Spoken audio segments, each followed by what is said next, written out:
Hi friends, ఈరోజు మనం నేర్చుకోబోయేటువంటి topic determiners. డిటర్మైనర్స్ని మనం తెలుగులో నిర్ధారకాలు అని అంటాం. నిర్ధారకాలు అంటే నిర్ధారించేవి, those which determine.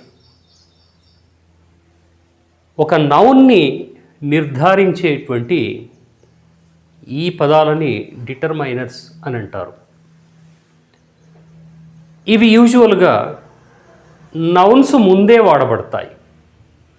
A noun అయితే ఇవి డిటర్మైన్ చేస్తూ ఉంటాయో వాటి ముందే వాడబడతాయి.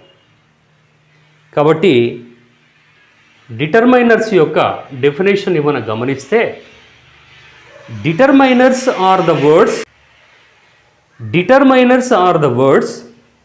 which indicate whether the noun is general or specific. ఒక నౌను జనరల్ అంటే సామాన్యమైనటువంటి విధంగా పరిగణించబడుతుందా, లేకపోతే ప్రత్యేకమైనటువంటిదిగా అక్కడ చెప్పబడిందా అన్నటువంటి విషయాన్ని నిర్ధారించేటువంటిదే డిటర్మైనర్ అని అంటారు. ఇప్పుడు మనం కొన్ని ఎగ్జాంపుల్స్ ద్వారా చూద్దాం. ఫ్రెండ్స్, ఫస్ట్ ఎగ్జాంపుల్లో I saw a book on the table అనేటువంటి దాంట్లో బుక్ అనే నౌన్ ముందు ఏ అనేటువంటి పదాన్ని డిటర్మైన్ అని అంటాం మనం. In the same way table అనేటువంటి ఈ యొక్క నౌన్ ముందు ది అనేటువంటి దాన్ని డిటర్మైన్ అని అంటాం. అంటే దీంట్లో ఏ బుక్, ఏ అనేది ది అనేది ఆల్రెడీ మనం ఆర్టికల్స్లో చూసాం. A is indefinite article, the is definite article. ఆర్టికల్స్లోనే మనకు తెలుసు. ది అని అంటే స్పెసిఫిక్గా చెప్తుంది. పర్టిక్యులర్ టేబుల్, స్పెసిఫిక్ టేబుల్ అనేటువంటిది ఇక్కడ అర్థం చేసుకోవాలి. అంటే ఏదో మనం చూపిస్తున్నాం, అక్కడ ఉంది. బుక్ అని అంటే అక్కడ పర్టికులారిటీ లేదు. ఎనీ బుక్, వన్ బుక్ అన్నటువంటి మీనింగ్లో వాడతాం. సో ఆర్టికల్స్ని మనం డిటర్మైన్స్గా అర్థం చేసుకోవచ్చు. At the same time your house is very big అని అన్నాడు. యువర్ హౌస్, యువర్ అనేటువంటిది ఇక్కడ డిటర్మైనర్. ఇది కూడా మనకి ఆల్రెడీ ప్రీవియస్ లెసన్స్లో వచ్చింది. యువర్ అనేటువంటి దాన్ని మనం పొజెసివ్ ప్రొనౌన్గా తెలుసుకున్నాం ప్రొనౌన్స్ టాపిక్లో. సో యువర్ అనేటువంటిది నీ యొక్క, మీ యొక్క. హౌస్ ఎవరికి సంబంధించింది, ఓనర్షిప్ ఎవరిది అని తెలియజేసేటువంటిది determiner. At the same time where did you keep those magazines. Those అనేటువంటిది ఇక్కడ డిటర్మైనర్. దోస్ అనేటువంటిది కూడా మనకు వచ్చింది, డెమాన్స్ట్రేటివ్ అడ్జెక్టివ్గా వచ్చింది. సో దోస్ అనేటువంటిది డెమాన్స్ట్రేటివ్ ప్రొనౌన్గా కూడా వచ్చింది. ఇక్కడ దోస్ అనేటువంటిది నౌన్ని డిటర్మైన్ చేస్తుంది కాబట్టి ఇక్కడ మనం డెమాన్స్ట్రేటివ్ అడ్జెక్టివే డిటర్మైనర్గా ఉంది అని అంటాం. సో దోస్ అనేటువంటిది కూడా ఇక్కడ determiner. And in the fourth example, she has 2 pet dogs. 2 అనేటువంటిది నంబర్. నంబర్ ఎలాంటిది అంటే this is cardinal number, counting number, లెక్క పెట్టేటువంటి నంబర్లు, పొజిషన్ చెప్పేటువంటి నంబర్లు అన్నీ కూడా మనం నంబర్స్ కిందికి వస్తాయి. అడ్జెక్టివ్స్ ఆఫ్ నంబర్ అని నేర్చుకున్నాం. అట్లాగే ఇక్కడ 2 అనేటువంటిది డిటర్మైనర్గా ఉంది. ఎన్ని ఉన్నాయి, నంబర్ చెప్పేటువంటిది కాబట్టి పెట్ డాగ్స్ ఎన్ని అనేటువంటిది నంబర్ చెప్తుంది కాబట్టి ఈ 2 అనేటువంటి దాన్ని ఇక్కడ డిటర్మైనర్ అనవచ్చు. సో ఈ ఎగ్జాంపుల్స్ నుంచి మనము డిటర్మైనర్స్ అనేటువంటివి నౌన్స్ ముందు వాడబడతాయి. అది సింగులర్ నౌన్ కావచ్చు, ప్లూరల్ నౌన్ కావచ్చు, ఇవి కొత్తగా ఏవి కావు, ఆల్రెడీ మనం నేర్చుకున్నటువంటి some pronouns and some adjectives and articles, ఇవే ఏంటిది అని అంటే డిటర్మైనర్స్గా వాడతాము అని అర్థం చేసుకోవాలి. డిటర్మైనర్స్ని 2 రకాలుగా డివైడ్ చేస్తే అందులో ఫస్ట్ వన్ స్పెసిఫిక్ డిటర్మైనర్స్, రెండవది జనరల్ డిటర్మైనర్స్. స్పెసిఫిక్ డిటర్మైనర్స్ అంటే ఖచ్చితంగా నిర్ధారించేటువంటిది, అంటే కైండ్ ఆఫ్ డెఫినెట్ డిటర్మైనర్స్ అనొచ్చు. రెండవది జనరల్ డిటర్మైనర్స్ అని అంటే దీంట్లో పర్టికులారిటీ ఉండకుండా ఉండేటువంటివి. సో ఇవన్నీ ఏవేవి వస్తాయో ఒకసారి చూద్దాం. స్పెసిఫిక్ డిటర్మైన్స్లో మొదటిది డెఫినిట్ ఆర్టికల్. ఈ డెఫినిట్ ఆర్టికల్ అంటే ది అనేటువంటి దాన్ని డెఫినిట్ ఆర్టికల్ అని ఆల్రెడీ మనం నేర్చుకున్నాము. ఏం చేస్తుంది ఇది అని అంటే to particularise something or someone అని ఉన్నాము. ఏదైనా ఒక వ్యక్తిని కానీ స్థలాన్ని కానీ లేదంటే ఒక వస్తువును కానీ ప్రత్యేకించి డెఫినెట్గా ఖచ్చితత్వంగా చెప్పేటువంటి ఈ ఆర్టికల్ని స్పెసిఫిక్ డిటర్మైనర్ అని అంటారు. డెఫినెట్ ఆర్టికల్ మనం స్పెసిఫిక్ డిటర్మైనర్గా చెప్పుకున్నటువంటి దాంట్లో మొదటిది. ఎగ్జాంపుల్స్లో చూస్తే are they releasing the movie, the అనేటువంటిది ఇక్కడ స్పెసిఫిక్ డిటర్మైనర్. ఎందుకు అనంటే it is talking about a particular movie. వాళ్ళకి తెలిసినటువంటి ఒక మూవీ గురించే మాట్లాడుతున్నారు కానీ అన్నిటి గురించి మాట్లాడడం లేదు. కాబట్టి ఇక్కడ ది అనేటువంటి దాన్ని స్పెసిఫిక్ డిటర్మైనర్ అని అంటాం మనం. నౌన్ని అది ఫాలో అవుతుంది. అట్లాగే she is the dance teacher who joined recently అని అన్నాం. డాన్స్ టీచరు అక్కడ ఎంతమంది ఉన్నా కానీ, టీచర్స్ ఎంతమంది ఉన్నా కానీ ఒక డాన్స్ టీచర్ గురించి ప్రత్యేకంగా చెప్తున్నాం. ఎవరు అనంటే రీసెంట్గా జాయిన్ అయినటువంటి ఆ టీచరు అని అన్నట్టు. సో ఇక్కడ ది అనేటువంటి ఈ డెఫినెట్ ఆర్టికల్ని మనము స్పెసిఫిక్ డిటర్మైనర్గా చెప్తాం. ఈ విధంగా ఆర్టికలే, డెఫినెట్ ఆర్టికలే, కానీ వాటిని క్లాసిఫై చేస్తే ఎలాంటి డిటర్మైనర్ అనేటువంటి దాన్ని మనం ఇక్కడ తెలుసుకుంటున్నాం. స్పెసిఫిక్ డిటర్మైనర్స్లో రెండవది డెమాన్స్ట్రేటివ్. ఇవి కూడా ఆల్రెడీ మనము ప్రొనౌన్స్లో చూసాం, యాడ్జెక్టివ్స్లో కూడా చూసాం. దిస్, దట్, దీస్, దోస్, ఈ 4గింటిని డెమాన్స్ట్రేటివ్ డిటర్మైనర్స్ అని అంటాము అండ్ స్పెసిఫిక్ డిటర్మైనర్స్ అని చెప్పవచ్చు. ఇవేంటిది అని అంటే దిస్ అనేటువంటిది, దీస్ అనేటువంటిది నియర్నెస్ని చూపిస్తాయి. దట్ అనేటువంటిది, దోస్ అనేటువంటివి డిస్టెన్స్ని చూపిస్తాయి. డిస్టెన్స్ అని అంటే దూరంగా ఉండేటువంటి ఏవైనా నౌన్స్ గురించి చెప్తూ ఉన్నప్పుడు దట్, దోస్ వాడతాం. దగ్గరగా ఉండేటువంటి నౌన్స్ గురించి చెప్తూ ఉన్నప్పుడు దిస్, దీస్ అని వాడతాం. ఇందులో దిస్ అనేటువంటిది సింగులర్, దీస్ అనేటువంటిది ప్లూరల్. దీస్ అంటే ఇవి అని అన్నట్టు. దట్ అనేటువంటిది సింగులర్, దానికి ప్లూరల్గా దోస్ అనేటువంటిది ఉంటుంది. దోస్ అని అంటే అవి అన్నటువంటి అర్థంలో వాడతాం. ఎగ్జాంపుల్స్ చూద్దాం. ఇవి డెమాన్స్ట్రేటివ్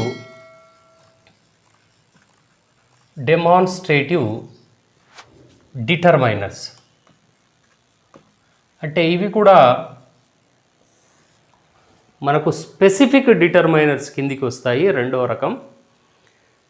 ఫస్ట్ ఎగ్జాంపుల్ చూస్తే bring me that news paper. That అని అంటే అది అని మనం చూపిస్తున్నాం. దట్ అని అంటే ఓవర్ దేర్, అక్కడ ఉండేటువంటిది, అంటే కొంచెం దూరంగా ఉన్నటువంటిది. కాబట్టి దట్ అనేటువంటిది న్యూస్ పేపర్ అనే నౌన్ని ఫాలో అవుతూ దాన్ని డిటర్మైన్ చేస్తుంది. కాబట్టి దిస్ ఈజ్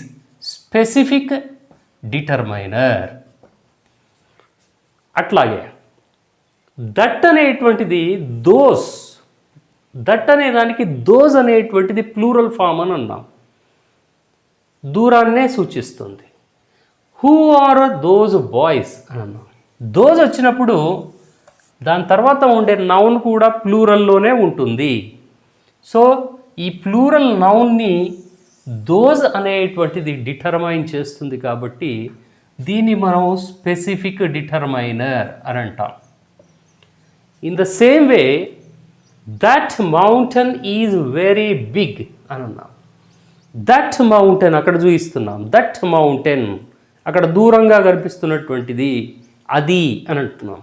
సో దట్ అనేటువంటిది ఇక్కడ స్పెసిఫిక్ డిటర్మైనర్, మౌంటైన్ని అది ఫాలో చేస్తుంది, డిటర్మైన్ చేస్తుంది అని అన్నట్టు.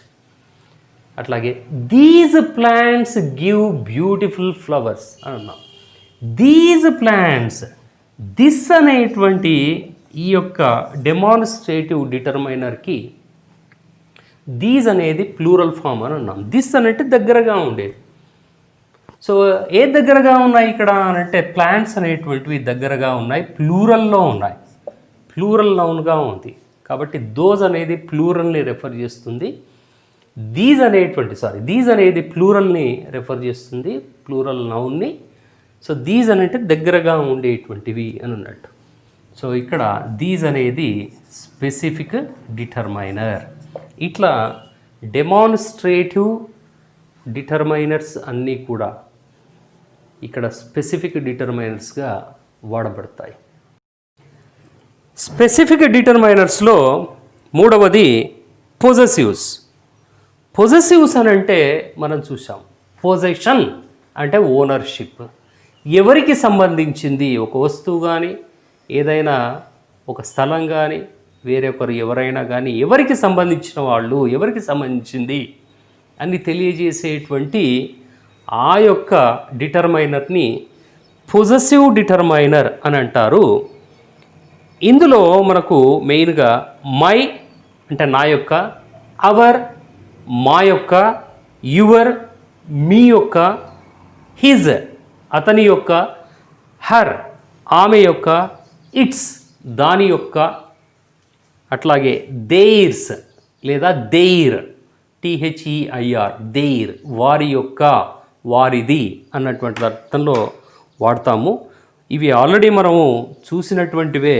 ఈ యొక్క పొజెసివ్స్ ఎక్కడ అనంటే ప్రొనౌన్స్ టాపిక్ డీల్ చేసినప్పుడు ఒక్కసారి మీరు ప్రొనౌన్స్కి వెళ్తే ఈ పొజెసివ్ ప్రొనౌన్స్ ఏంటిది వాటిని బెటర్గా అర్థం చేసుకోగలుగుతారు.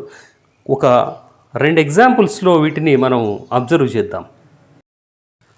పొజెసివ్ డిటర్మైనర్స్లో మనం చూసాము, దిస్ ఈజ్ హిజ్ కార్ అన్నటువంటి దీంట్లో హిజ్ అనేటువంటిది ఇక్కడ మనకు పొజెసివ్ డిటర్మైనర్ కాబట్టి ఈ హిజ్ అని అంటే అతని యొక్క, ఏంటిది అతని యొక్క, అతనికి సంబంధించింది ఏంటిది అంటే కార్. అంటే ఈ కార్ అనేటువంటి ఈ నౌన్ ఎవరికి సంబంధించింది తెలియజేసేటువంటి ఈ యొక్క పదాన్ని మనము పొజెసివ్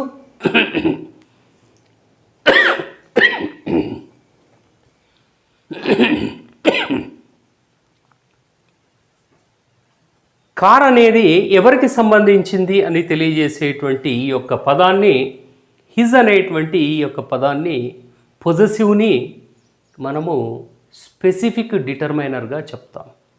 అట్లాగే యువర్ డాటర్ నీ యొక్క కూతురు, ఆ కూతురు ఎవరికి సంబంధించినటువంటిది, ఎవరి కూతురు అనేటువంటిది చెప్పే పదమే ఇక్కడ యువర్ అనేటువంటిది.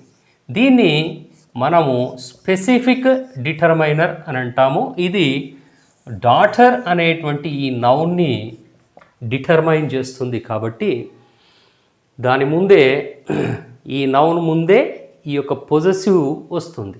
So all the possessives are determiners when used before nouns. డిటర్మైనర్స్లో రెండవ రకం జనరల్ డిటర్మైనర్స్. ఈ జనరల్ డిటర్మైనర్స్ ఏం చేస్తాయి అనంటే విషయాన్ని, అక్కడ ఉండేటువంటి నౌన్ని జనరలైజ్డ్గా చెప్తాయి, అంటే సామాన్యంగా చెప్తాయి. సో జనరల్ డిటర్మైనర్స్లో పర్టికులారిటీ అంటూ ఉండదు. స్పెసిఫిక్ డిటర్మైనర్స్లో ఉన్నట్టుగా ప్రత్యేకంగా ఒక నౌన్ గురించి చెప్తూ ఉన్నట్టుగా ప్రత్యేకించి చెప్పడం అంటూ జనరల్ డిటర్మైనర్స్లో ఉండదు. కాబట్టే వీటిలో ఎలాంటి పర్టికులారిటీ అనేది నౌన్కి కనిపించదు. వీటిలో ఏమేమి వస్తాయి అన్నటువంటిది ఒకసారి చూద్దాం. అందులో మొట్టమొదటిది ఇండెఫినిట్ ఆర్టికల్ అనేది జనరల్ డిటర్మైనర్గా ఉంటుంది.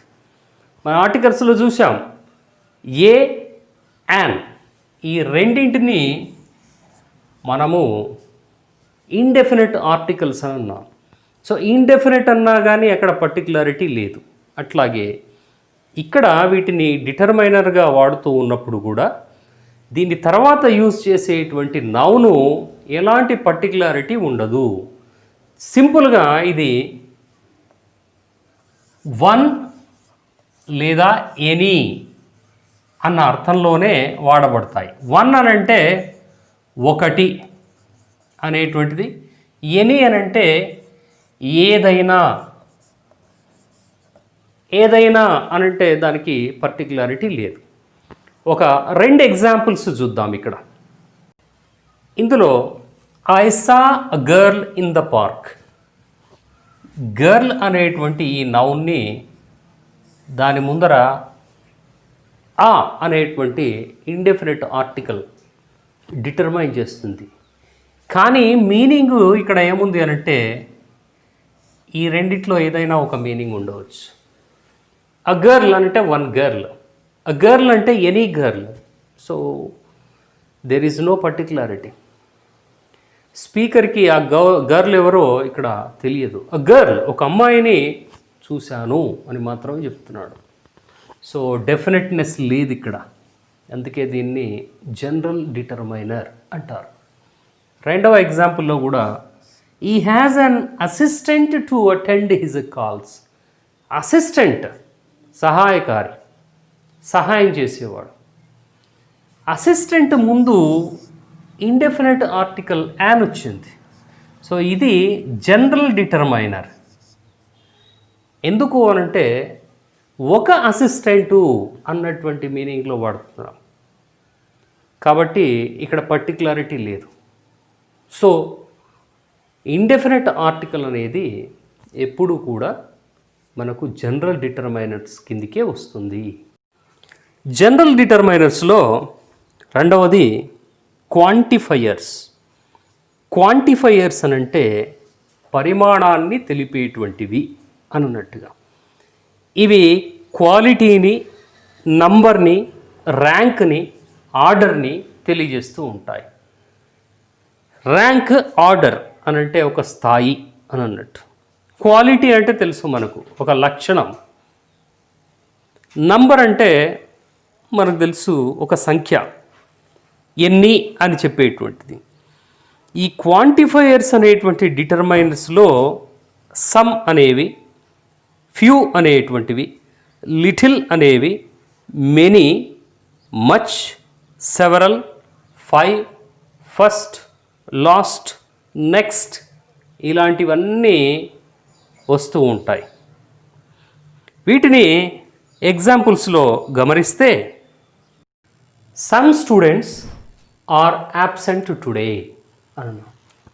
ఇక్కడ సమ్ అంటే కొద్దిమంది, ఎంతమంది అంటే కొద్దిమంది. ఇది పర్టికులర్గా ఇంతమంది అని నంబర్ చెప్పట్లే, బట్ సమ్ స్టూడెంట్స్. ఇది స్టూడెంట్స్ అనేటువంటి నౌన్ని డిటర్మైన్ చేస్తుంది కాబట్టి సమ్ అనేటువంటి దాన్ని మనం క్వాంటిఫైయర్ అని అంటాము, లేదనంటే దీన్నే జనరల్ డిటర్మైనర్ అని కూడా అంటాం. అట్లాగే హీ ఆల్వేస్ సిట్స్ లాస్ట్ అని అన్నాం. లాస్ట్ చివర్లో అని అన్నట్టు. దీన్ని జనరల్ డిటర్మైనర్ అని అంటారు. ఎందుకు అంటే లాస్ట్లో ఎక్కడ అంటే లాస్ట్ బెంచ్లోనా, లాస్ట్ బెంచెస్లోనా, సో అందరికంటే చిట్ట చివరిలోనా? We don't know that, but probably at the end of the class, at the end of the series, ఎక్కడ లాస్ట్లో చివర్లో అనేటువంటిది. కాబట్టి దీనిని జనరల్ డిటర్మైనర్ అని చెప్పవచ్చు. కానీ there are some points to remember while using all these determiners, general determiners. అవి సింగులర్ కౌంట్ నౌన్స్తో పాటుగా a, an, another, each, any, either, neither లాంటి డిటర్మైనర్స్ వస్తూ ఉంటాయి. ఎందుకనంటే ఇవి సింగులర్ నౌన్స్ తోటి మాత్రమే వాడాలి అని అన్నట్టు. So they are going to present another skit అనేది. అనదర్ ఇంకొక, స్కిట్ అనేది నౌను మనకు అక్కడ సింగులర్లోనే ఉంది, దాని ముందే వాడినటువంటి డిటర్మైనర్. అట్లాగే రెండో దాంట్లో each boy should take a part in the event. Each boy, ప్రతి ఒక్క విద్యార్థి, అక్కడ బాయ్ అనేటువంటిది కూడా సింగులర్గానే ఉంది. కాబట్టి ఇలాంటి విధంగా జాగ్రత్తగా సింగులర్ కౌంట్ నౌన్స్ ఏవి, ప్లూరల్స్ ఏవి అనేది చూసుకొని వాడాలి. ఎందుకంటే ప్లూరల్ కౌంట్ నౌన్స్ ముందు కూడా రెండవ పాయింట్లో చెప్పినట్టుగా all, many, enough, no, some, few, more, other, both, most అనేటువంటి ఈ యొక్క వర్డ్స్ వస్తూ ఉంటాయి. ఇవి ఓన్లీ ప్లూరల్ కౌంట్ నౌన్స్తో పాటుగానే వాడబడతాయి.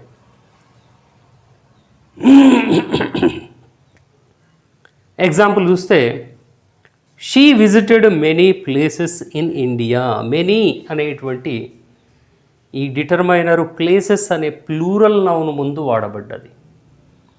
Few lecturers are not following the guidelines అన్నటువంటి దాంట్లో లెక్చరర్స్ అన్నటువంటి నౌన్ ముందు ఫ్యూ అనేటువంటి డిటర్మైనర్ వచ్చింది. ఈ విధంగా ప్లూరల్ కౌంట్ నౌన్స్ ముందు కొన్ని రకమైనటువంటి డిటర్మైనర్స్ ఉంటాయి. మూడవ పాయింట్లో అన్కౌంటబుల్ నౌన్స్ అంటే నాన్ కౌంట్ నౌన్స్, అలాంటి వాటి ముందు all, any, no, some, enough, less, little, more, most అనేటువంటి ఈ డిటర్మైనర్స్ని వాడతాం. ఎగ్జాంపుల్లో చూసినట్లయితే can you lend me some money. Money is uncountable. మనీని మనం డైరెక్ట్గా కౌంట్ చేయలేము కాబట్టి సమ్ అనేటువంటి డిటర్మైనర్ని అక్కడ వాడాము. అట్లాగే రెండవ దాంట్లో they have enough time to discuss the matter. Enough చాలినంత, సరిపోయినంత టైం, సమయం. టైం అనేటువంటిది కూడా అన్కౌంటబుల్ నౌన్. కాబట్టి ఈ డిటర్మైనర్స్ని, జనరల్ డిటర్మైనర్స్ని వాడేటప్పుడు కొంచెం జాగ్రత్తగా అక్కడ ఉండేటువంటి నౌన్ను బట్టి వాడటం చాలా చాలా ఇంపార్టెంట్. ఇప్పుడు వర్క్షీట్కి వెళ్దాం. ఎక్సర్సైజ్ 1లో అప్రాప్రియేట్ డిటర్మైనర్ని మనము అక్కడ ఇచ్చినటువంటి ఆప్షన్స్లో నుంచి ఎంచుకోవాలి. She has been reading a dash hours now అని అన్నాడు. అక్కడ మచ్ అనేటువంటిది, మెనీ అనేటువంటివి రెండు డిటర్మైనర్స్లో ఏది సూటబుల్గా ఉంది? నౌన్ని చూసుకోవాలి. ఇక్కడ అవర్స్ అనేటువంటి నౌన్ ఉంది, దాని ముందు డిటర్మైనర్ వాడాలి. అవర్స్ అని అంటే కౌంటబుల్ నౌన్ కాబట్టి అక్కడ మెనీ అనేటువంటిది సూటబుల్గా ఉండే డిటర్మైనర్. రెండవ ఎగ్జాంపుల్లో I can speak English dash but not very fluently అని అన్నాడు. ఇక్కడ ఇంగ్లీష్ని మాట్లాడడం అనేటువంటిది ఎ ఫ్యూ, ఎ లిటిల్ అని అన్నాడు. ఫ్యూ అని అంటేనేమో కౌంటబుల్ నౌన్స్ గురించి చెప్తోంది, లిటిల్ అంటేనేమో అన్కౌంటబుల్ నుంచి చెప్తోంది. కాబట్టి ఇక్కడ వాడవలసినటువంటిది ఇంగ్లీష్ కాబట్టి అ లిటిల్ అనేటువంటిది suitable determiner. Please give me dash more coffee అని అన్నాడు. కాఫీ అనేటువంటిది కూడా అన్కౌంటబుల్ నౌన్ కాబట్టి సమ్ మోర్ కాఫీ అని మాత్రమే ఉపయోగిస్తాం. సమ్ అనేది సూటబుల్గా ఉండే డిటర్మైనర్. నాలుగో దాంట్లో how dash free time do you have. As we said earlier, time is uncountable. Free time అనేటువంటిది టైం అన్కౌంటబుల్ అన్నప్పుడు ఇక్కడ మెనీ, మచ్ ఈ రెండు ఆప్షన్స్లో కరెక్ట్ ఆప్షను మచ్ అనేటువంటిది సూటబుల్గా ఉంటుంది. ఫిఫ్త్లో షీ నోస్ డాష్ ఆర్టిస్ట్స్. ఇక్కడ ఆర్టిస్ట్స్ అనేటువంటి నౌను కౌంటబుల్గా ఉంది, ప్లూరల్లో ఉంది. కాబట్టి మెనీ, మచ్ ఈ రెండిట్లో మెనీ అనేటువంటిది కౌంటబుల్స్కి వస్తుంది, ప్లూరల్స్ ముందు వస్తుంది. మచ్ అనేటువంటిది అన్కౌంటబుల్స్ ముందు వస్తుంది. కాబట్టి సూటబుల్గా ఉండేటువంటి డిటర్మైనర్ ఇక్కడ మెనీ అనేటువంటిది. సో ఫ్రెండ్స్, డిటర్మైనర్స్ని బాగా ప్రాక్టీస్ చేయాలి అని అంటే ఎక్కువగా క్వశ్చన్స్ని టేకప్ చేయాలి.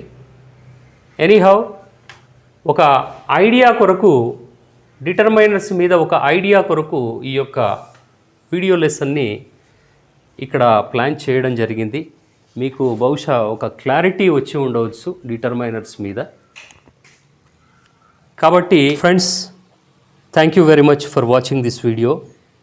ఈ వీడియో మీకు నచ్చినట్లయితే సబ్స్క్రైబ్ చేయండి, నోటిఫికేషన్స్ కొరకు బెల్ బటన్ నొత్తండి. Thank you once again.